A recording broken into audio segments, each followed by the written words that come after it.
Against Cagayan, 4 p.m. we have Navy going against FEU, and at 6 p.m. it's Army against Sandugo. And we'd like to turn you over to the third member of our panel, Michelle Datuin. Hi, Michelle! Hello! Sabi ni Coach Nene Ibanez ng Philippine Navy na kulang man daw sila sa preparation, pinipilit nilang maihabol yung team. Sinabi din niya na hindi dapat sinasayang yung chance na nakakapaglaro pa din sila hanggang ngayon. At sabi din niya na dapat galingan nila sa service receive dahil yun ang kinulang sila nung last game. Sabi nila na hindi masyadong strict sa ensayo, pero pagdating lang yon sa civilian members ng team.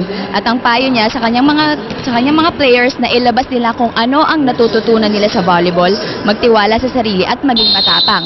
Gaya nga na sabi mo kanina, Mosey, hindi sila basta-basta sumusuko. Kaya sabi ni Coach, kahit pasabihin nila na medyo may edad na kami sa paglalaro, hindi daw nila yun masyadong binibig deal.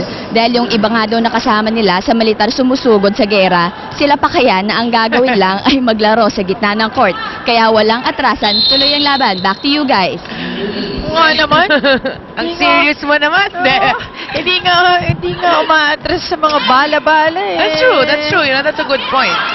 You know, it just goes to show the character of these players. And the discipline that they've learned also from the Philippine Navy that they can bring into the games, di ba? Volleyball, kahit tamaan ka sa mukha niya, pinakamalala na siguro makatulog ka. Pero Hindi na matang ng buhay ka pa rin, di ba? Oh, that's true. Well, Navy actually... Si Coach Nene talaga such a, laughable figure eh, di ba? Icon na yan sa Philippine volleyball. Sabi ko nga sa'yo, yung mga young volleyball players, no, Nene Ibanez, during her days, nice, unstoppable. Talagang, SEA Games level and even maybe more. That's right, I would like to thank Axel, the official outfit of the Shakey's VD. You know, this is the very venue of the SEA Games 1991, di ba? Sila na yung players. Sila yan dyan. Bahay ito ni Nene. Tsaka ni Mayi. That's right. Together with, I remember... May cabinet yan dyan pag hinanap mo sa locker. Pa rin, no?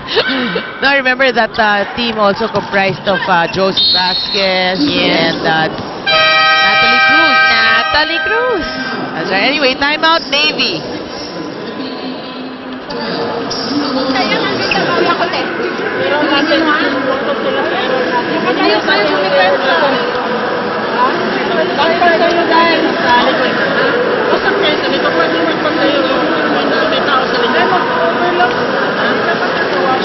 Anayin mo na rin siya.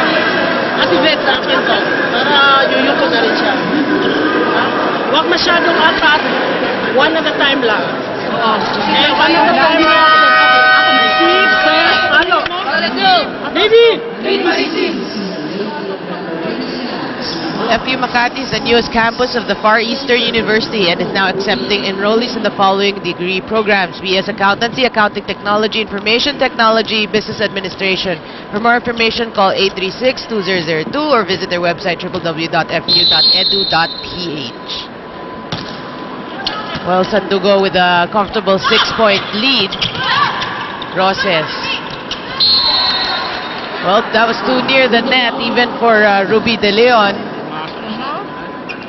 And now Galindo to serve for the Philippine Navy. So sabi nga ni Coach Nene Ibanez, huwag niyong madaliin. Sige lang, point by point tayo. Ay na, Sandogo, barely saving that. That's right.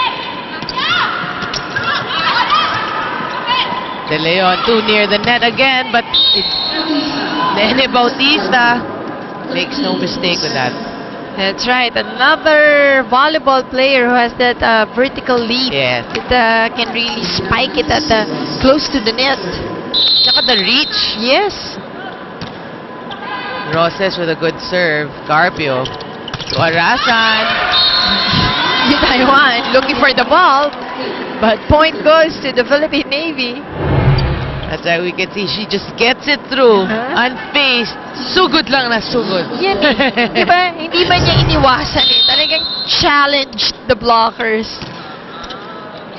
Carpio with a good serve. De Leon to Taiwan. A drop. Just that soft touch from this very big girl. Yeah. Sandogo, 8 attack points so far. Philippine Navy with a lone attack point so far. And in the dig department, it's Sandogo with 3, Navy with 4. Oh, net violation called against Kaim Singh, Taiwan. That's right. And Jennifer Arasan actually, Wala namang violent reaction. parang guilty. Good serve there. Oh, Zheng Li goes long. Navy getting their points off the errors. Sandogo. that's right. And Mata now serving. Carpio to Goli. Smart play there. Ang laki ng butas niya, no? No coverage from the Philippine Navy. That's right. That was Deposoy. 5-point lead now for Sandogo. San Sebastian. This is Rose Lee. Oh, she There, hits it. Rosales goes wide. Trying to go for a check. That's right. And going their second technical timeout, Sandogo ahead 16-10. We'll be back.